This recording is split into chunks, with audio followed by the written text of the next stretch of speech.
Hello, I'm Loli Jane. I'm an animal communicator, and today I'm here to talk to you about death, dying, and end of life issues with your beloved animal. So I went through a gut wrenching grief over my soul animal, and I was not an animal communicator then. And if I had known what I know now, there is so much relief from your grief using an animal communicator during this time.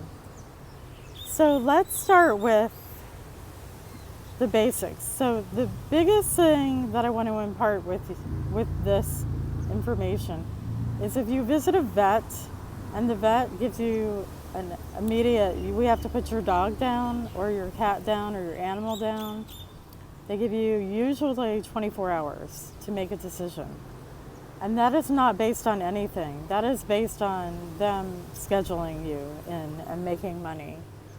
So if they give you your animal has to be put down right now, please contact an animal communicator. It doesn't have to be me. It would be great if it was me. It does not have to be me, but please do it. Because we ask them valuable questions. The primary question that we ask is, are you ready to leave your body now?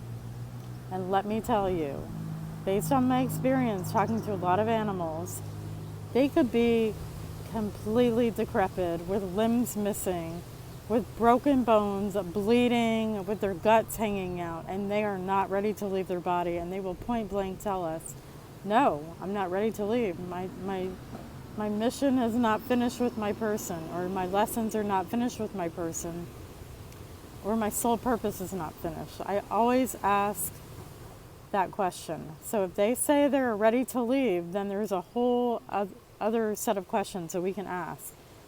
If they say they are not ready to leave, then I say, when you are ready to leave, what will be the signs? And they will clearly tell me certain signs that they can show you, the person, that they're going to be ready to leave, okay? And then we can address it at a later date. If they are ready to leave their body, there's a whole bunch of other questions that we can ask. So if they are ready to go, you do not have to do this in 24 hours. So I can ask them questions like,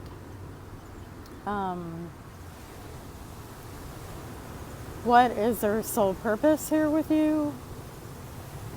And when they're ready to transition, how would you like to transition? How would you like to pass? How would you like that to happen? Would you like to be cremated, put in an urn? Would you like to be buried? Would you like to be spread over the ocean? How would you like that to happen? Who would you like present? If it's going to be a euthanasia issue, especially following COVID-19 restrictions where a lot of vets are working doing telehealth, the euthanasia people can come into your home and you can ask the euthanasia people how this is going to take place.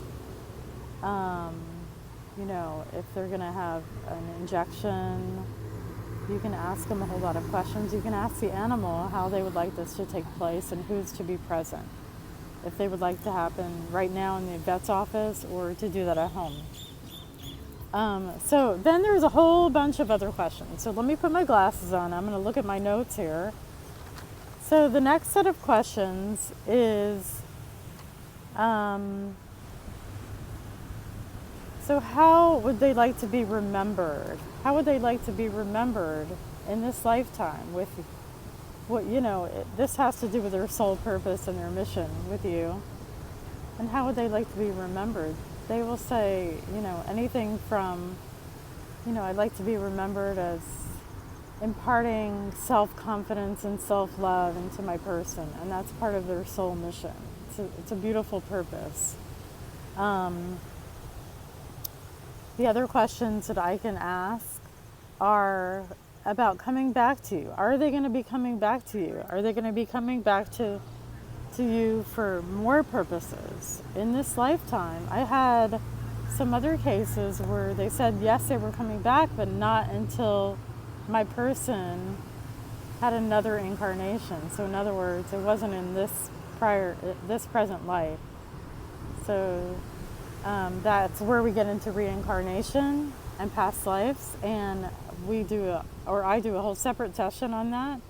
I do past life regression with your animal and yourself, and also talk about reincarnation. But so we can ask, are they coming back to you? And if they say yes, we can say, well, what will be the signs for the person to know that they're ready to come back? In my situation, before I ever met Frosty, I adopted Frosty, who is a mini American Eskimo, my beloved soul animal, at age 6. But before I even knew I was adopting him, I had a dream about a white dog for 10 years. For 10 years before I met Frosty, and for 10 years I kept seeing this white dog over and over again. I thought it was symbolic. And then I found out that the white dog, I found out through my dreams, the breed, and by the time I rolled around to being able to adopt a dog, I knew exactly what breed and what dog I was going to adopt. And my dog was brought into the shelter 10 minutes before I got there. Was not adoptable until I got there. And then it was like this instant love thing.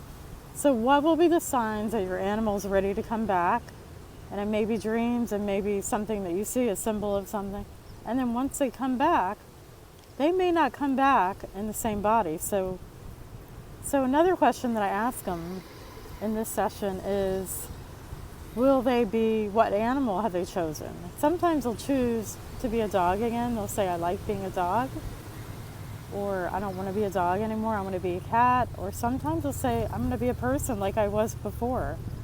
So they have before sometimes been reincarnated in other incarnations,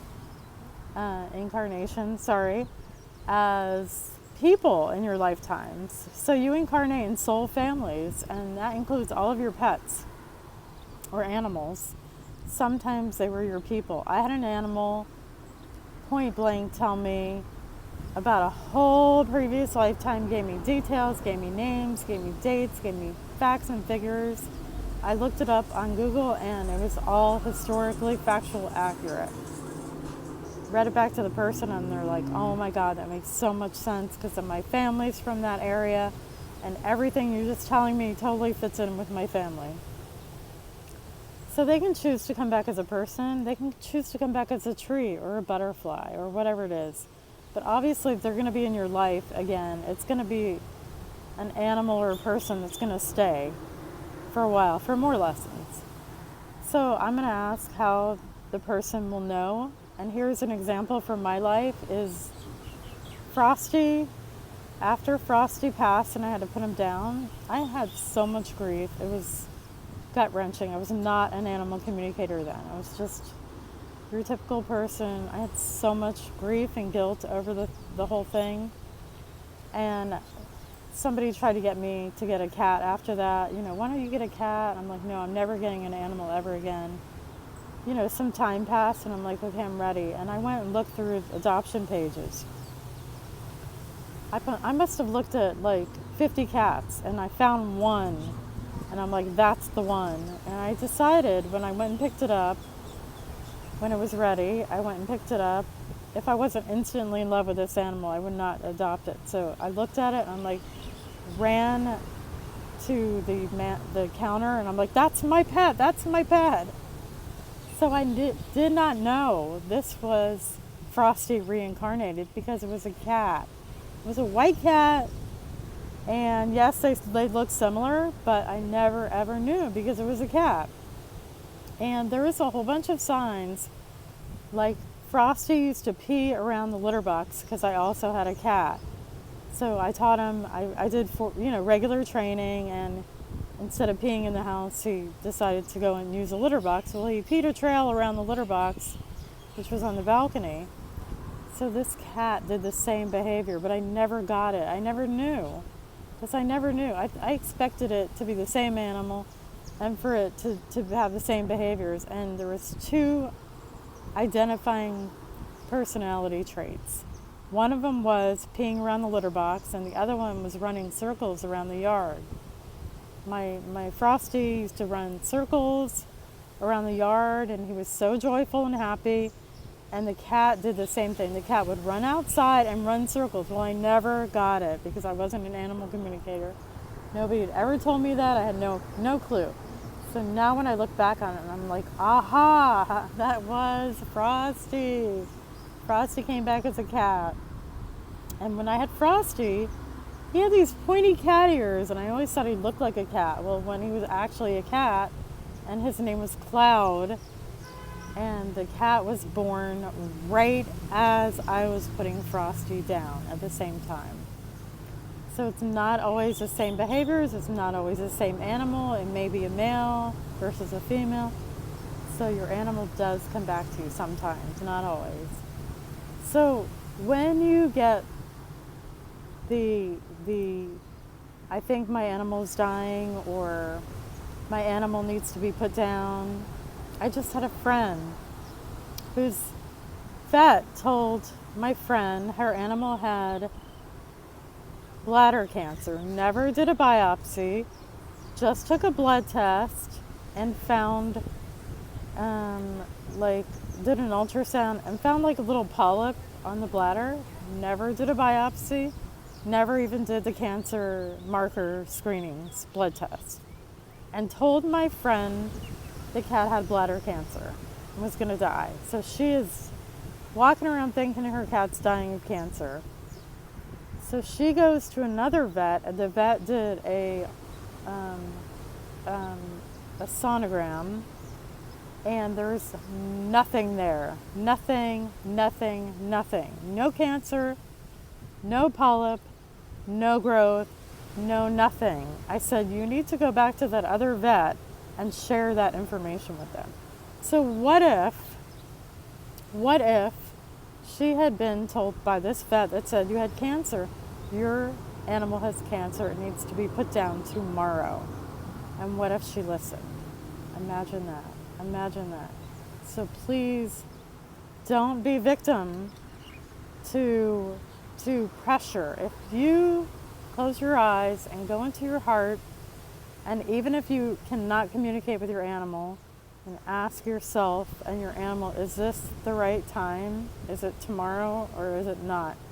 And if you cannot, with 100% gut intuition and your heart saying, yes, it's time, then it is not time.